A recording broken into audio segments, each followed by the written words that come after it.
Assalamu alaikum viewers, I am Muhammad Ibrahim on the platform of Dimensional Physics Students। आज हम discuss करेंगे burger circuit and burger vector के बारे में। ठीक है, शॉर्ट सी वीडियो है तो देखते हैं जी। Burgers circuit, sequence of connected unit lattice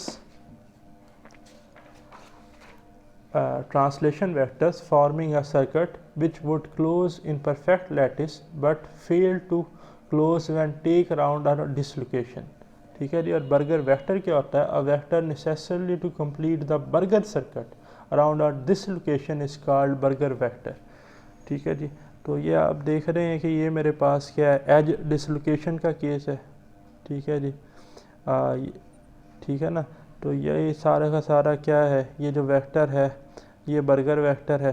ठीक है जी। और ये पूरा जो है ये बर्गर सर्किट है। तो होता क्या है कि बर्गर वेक्टर जो है उसकी वजह से जो बर्गर सर्किट है वो कंप्लीट हो जाता है, और जो उसकी एज डिसलोकेशन है वो ख़त्म होके किस में चली जाती है, स्क्रू डिसलोकेशन के केस में।